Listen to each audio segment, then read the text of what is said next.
नमस्कार, मैं अश्विनी वानखड़े। स्वागत है आप सभी का कृषि न्यूज में। आइए रुक करते हैं इस वक्त के टॉप हेडलाइंस की ओर। गोभी से लेकर खीरे की खेती से सालाना 5 लाख रुपए का मुनाफा कमा रही महिला किसान। आईसीएआर ने लिया बड़ा फैसला, कृषि विश्वविद्यालयों के यूजी कोर्सेज में CUET स्कोर से होगा एडमिशन।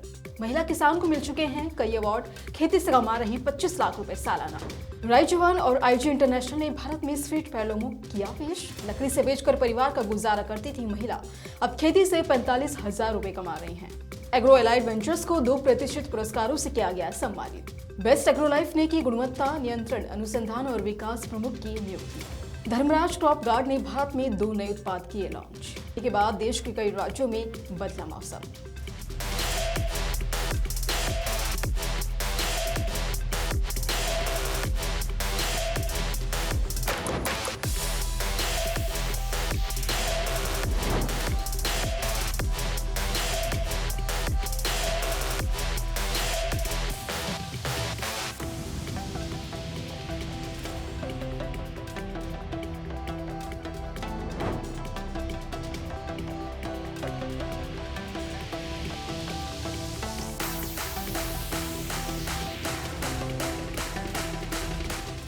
आइए विस्तार से खबरों की ओर रुख करते हैं।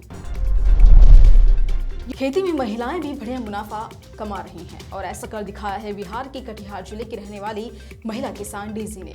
35 साल के डेजी ने साल 2018 में खेती के क्षेत्र में हाथ आजमाया। 10 कट्ठे की जमीन पर जैविक तरीके से खेती करना शुरू किया। समय बीतता गया, खेती के क्षेत्र में डेजी का अनुभव बढ़ता गया। आज डेजी कुल 7 एकड़ में विभिन्न तरीके की सब्जियों की खेती कर रही हैं। कटिहार जिले की बथनगांव गांव की महिला किसान डेजी किसी पहचान की मोहताज नहीं है। वे गोभी पत्ता, करेला, घेरा, खीरा जैसी दर्जनों सब्जियों की खेती कर रही हैं और सालों में लाखों का मुनाफा हासिल कर रही हैं। उनकी माने तो पिछले 5 सालों में उनका सालाना मुनाफा 4 से 5 लाख रुपए तक हो रहा है।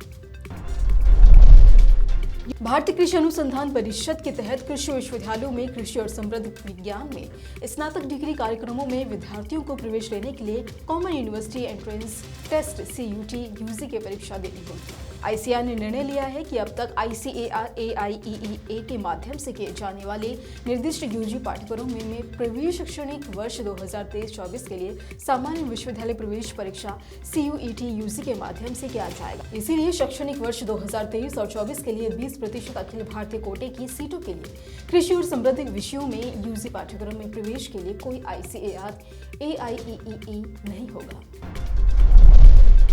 मध्य प्रदेश के बड़वानी जिले के रहने वाली ललिता मुक्ति पिछले 10 सालों से ऑर्गेनिक खेती कर रही हैं। पूरे क्षेत्र की महिलाओं के लिए एक मिसाल बनकर सामने आई हैं। BA तक पढ़ाई कर चुकी ललिता आम गृहिणी थी।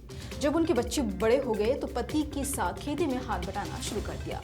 कुछ साल तक रासायनिक खेती की, फिर लोगों को बीमारियों से परेशान होते देखा तो जैविक खेती की तरफ रुख किया और ललिता ने सबसे पहले 2 से 3 एकड़ में ज्वार, मूंगफली की जैविक खेती शुरू की और समय के साथ साथ अनुभव बढ़ता चला गया। अपनी मेहनत और लगन के बल पर आज 40 एकड़ की जमीन पर आम, सीताफल, नींबू, आंवला, चीकू, गेहूं, डॉलर चना और जैविक तरबूज की खेती कर रही हैं। रिस्कवान के साथ साझेदारी में भारतीय ट्रेडिंग कंपनी IG इंटरनेशनल भारतीय बाजार में स्वीट पैलोमो पेश कर रही है। 4 अलग अलग रंगों में मीठी नकली मिर्ची रंगीन, स्वस्थ और उच्च गुणवत्ता वाली ताजा उपज के साथ उपभोक्ताओं को प्रेरित करने के लिए भारतीय व्यापारिक कंपनी के मिश्रण के साथ अच्छी तरह से फिट है। अन्य बातों के अलावा स्वीट पैलोमो अपने आकर्षक स्वाद और इसके उच्च पोषण मूल्य के कारण सबसे अलग है। बर्लिन में हाल ही में फूड लॉजिस्टिक के दौरान साझेदारी समझौते पर आधिकारिक तौर पर हस्ताक्षर किए गए थे। खेती को अक्सर लोग मुनाफे वाला काम नहीं समझते हैं और इसके बावजूद हमारे आसपास कई ऐसे उदाहरण हैं जिसमें खेती ने लोगों का जीवन बदल दिया है। कुछ न करने वाले लोग अचानक इसी के माध्यम से बड़े मुनाफा कमाने लगे हैं और ऐसा ही कुछ झारखंड के रहने वाली महिला किसान गुलबरी गो के साथ हुआ। कुछ साल पहले उन्हें पैसों के लिए तरसना पड़ता था। जीवन यापन के लिए वे लकड़ियां बेचा करती थी। हालांकि जब वह जैविक खेती के माध्यम से दिन के 1,500 यानी कि महीना के 45,000 रुपए कमा रही हैं और साल 2015 में गुलबरी गो 26 साल की थी तो सखी मंडल समूह का हिस्सा बनी और इसी दौरान उनके लिए हफ्ते में 10 रुपए भी बचा पाना मुश्किल होता था। सखी मंडल में रहकर उनकी जानकारियां बढ़ी और इस दौरान उन्होंने समृद्ध से कर्ज भी चुका लिया और इस पैसे से कुछ जमीन लीज पर ली, इसके सिंचाई और एक पंप सेट भी खरीदा। झारखंड के एक ही एनजीओ की मदद से जैविक खेती और मचान विधि से खेती खेती करने की ट्रेनिंग दी है।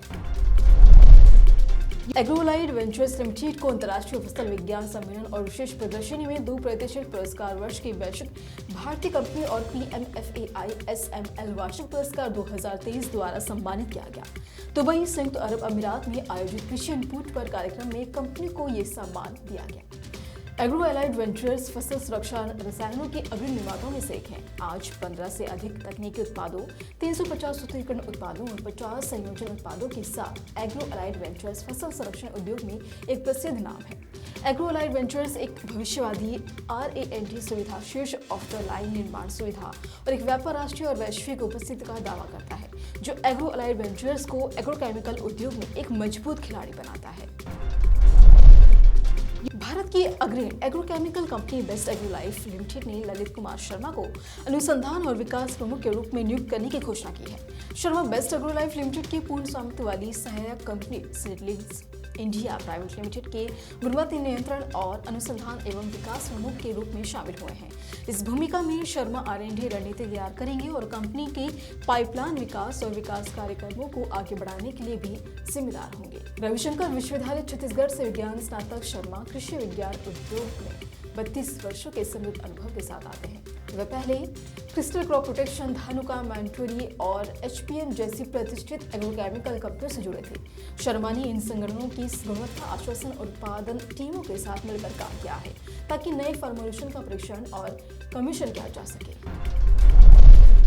धर्मराज क्रॉप गार्ड ने दास्तान और ध्रामर ब्रांड नाम के तहत घरेलू बाजार में 2 नए उत्पाद, एक शाकानाशी और एक कीटनाशक पेश करने की घोषणा की है। दोनों उत्पादों को 1 मार्च को घरेलू बाजार में लॉन्च किया गया है, जहां दास्तान को शाकानाशी खंड में पेश किया गया है। वहीं दूसरा ब्रांड धर्मार एक कीटनाशक उत्पाद है। गुजरात स्थित एग्रोकेमिकल्स के निर्माता धर्मराज क्रॉप गार्ड ने दिसंबर 2022 में बाजार में अपनी शुरुआत की थी। स्टॉक को 2066 रुपए प्रति शेयर पर सूचीबद्ध किया गया था, जो कि 237 रुपए प्रति यूनिट के निर्गम मूल्य पर 12% का प्रीमियम था। कंपनी के 251 करोड़ रुपए के IPO को मुख्य रूप से संस्थागत और गैर संस्थागत निवेशकों के नेतृत्व में 35.49 गुना सब्सक्रिप्शन मिला है। होली के बाद अब मौसम का रंग भी बदल गया है। दिल्ली NCR में होली के दिन दोपहर बाद से ही घने बादल आसमान में देखने को मिले और तेज हवाएं भी चलने लगी और इसके बाद कई इलाकों में हल्की बूंदाबांदी जारी रही। तो वहीं आज भी मौसम सुहावना बना हुआ है। इसकी वजह से दिल्ली वासियों को गर्मी से राहत मिली हुई है, लेकिन मौसम विभाग की माने तो आने वाले 6 दिनों में दिल्ली वासियों पर गर्मी की मार पड़नी शुरू हो जाएगी और इसी दौरान यहाँ का अधिकतम तापमान 35 डिग्री दर्ज किया जा सकता है। इसी तरह की अन्य खबरों के लिए जुड़े रहिए कृषि जागरण के साथ। धन्यवाद।